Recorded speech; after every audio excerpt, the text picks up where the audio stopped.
अक्सर लोग पूछते हैं, महाराज जी संसार से मन ही नहीं भरता है तो सन्यास की बात कहाँ करें, वैराग्य की बात कहाँ करें, ध्यान और समाधि की बात कैसे करें, अभी तो संसार से ही मन नहीं भर रहा है। बहुत सही प्रश्न है, क्योंकि संसार से मन कभी भरेगा नहीं। संसार से किसी का भी मन कभी भरता नहीं। किसी का भरा है क्या जो आपका भरेगा? वास्तविकता यह है कि संसार से किसी का मन कभी भरता नहीं। संसार कितना व्यापक है, आप समझो इस बात को। संसार कितना व्यापक है। आप जिस क्षेत्र में रहते हैं वो क्षेत्र कितना व्यापक है। आप जिस गांव में रहते हैं, जिस मोहल्ले में रहते हो, मोहल्ला कितना बड़ा है।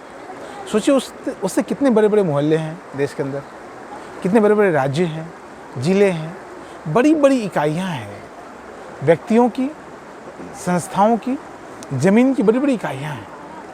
ये भारत कितना बड़ा है, फिर विश्व कितना बड़ा है, समंदर कितने बड़े हैं। तो कहने का मतलब यह है कि संसार बहुत व्यापक है, बहुत बड़ा है। उतनों को भोगते भोगते हम ही स्वयं समाप्त हो जाते हैं। तो करना क्या है?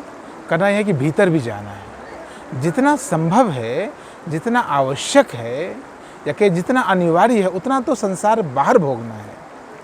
उसके भीतर, उसके साथ ही साथ उतना भीतर भी जाना है, या कहीं एक तरह का बैलेंस बना के रखना है। एक सम्यकता को अपने जीवन में उतारना है कि जितना हम बाहर जीते हैं उतना या उससे थोड़ा कम या उसी के अनुपात में भीतर भी हमको जीना पड़ेगा। भीतर भी बहुत व्यापक है, लेकिन आपके लिए मैं कहता हूँ भीतर अभी संकुचित है। भीतर भी उतना ही व्यापक है, जितना बड़ा संसार बाहर है उतना ही बड़ा संसार भीतर भी है। लेकिन मैं आपके लिए कहता हूँ, मैं नए लोगों के लिए कहता हूँ, आपके लिए भीतर बहुत छोटा है। आप आंख बंद करें, बस हो गए शुरू। आंख बंद, बाकी स्वयं में आप स्थित होने लगे। अब देखिए भीतर भीतर आप कौन हैं। अपने निराकार रूप को देखिए। अब आकार से आप मुक्त हो गए हैं, अब निराकार को देखिए।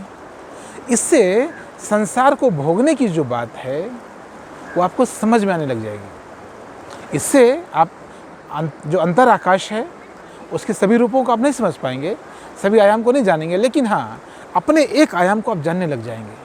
उसमें भी आपकी रुचि होने लग जाएगी।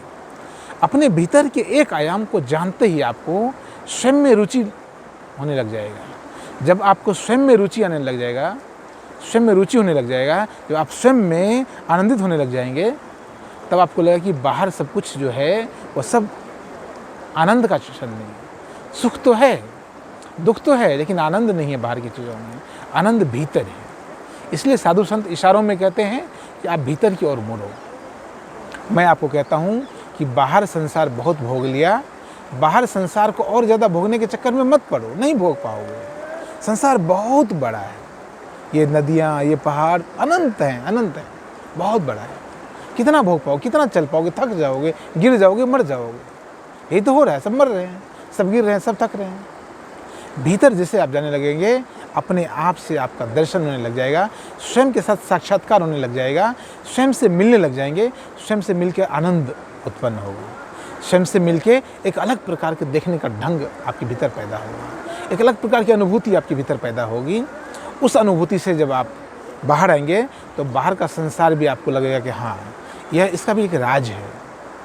भोगने का कोई राज नहीं है, भोगने की कोई सीमा नहीं है। कितना भोगेंगे, क्या क्या भोगेंगे, किन किन चीज़ों को भोगेंगे। अभी तक तो एक ही पत्नी में रुचि थी, अब संसार में अनेक स्त्रियाँ हैं। अभी तक एक ही घर बनाया, अब लगता है कि अनेक प्रकार के घर हैं। एक ही गाड़ी, अनेक प्रकार की गाड़ियाँ हैं। एक प्रकार का भोजन, अनेक प्रकार के भोजन हैं। दुनिया में इतना कुछ है बाहर भोगने के लिए, आप नहीं कर सकते। कोई सामान्य मनुष्य नहीं, कोई भी विशेष प्रकार का मनुष्य भी नहीं कर सकता बाहर।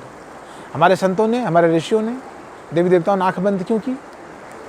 क्या वो संसार को नहीं भोग सकते थे? उनकी आयु तो बहुत ज़्यादा थी, उनकी आयु बहुत ज़्यादा थी, उसके बावजूद भी वो बाहर नहीं भोग सकते थे सब चीज़ों को। उन्होंने जाना कि जब तक हम भीतर को भोगेंगे नहीं, भीतर को जानेंगे नहीं, तब तक बाहर जो कुछ भी भोग रहे हैं ना, सब व्यर्थ ही जा रहा है। और वास्तविकता यही है कि बाहर जिन चीज़ों में भी आपकी रुचि हो रही है, बहुत ज़्यादा लाभ का नहीं है। ये सौदा बहुत लाभ का नहीं है। लाभ का सौदा तो तब होगा जब आप भीतर भी प्रवेश करेंगे। तो आपका प्रश्न, आपका सवाल बिल्कुल उचित है कि संसार से मन नहीं भरता, मन भरेगा नहीं कभी। आपको संसार से यदि मन को भरना चाहते हैं संसार में यदि आपको लगता है कि बहुत हो गया, तो आप भीतर की ओर चलिए, और भीतर की ओर जाते ही आपको बाहर से भी विरक्ति होने लग जाएगी। यही सार है, यही रहस्य है, यही राज है। ओम नमो नारायण।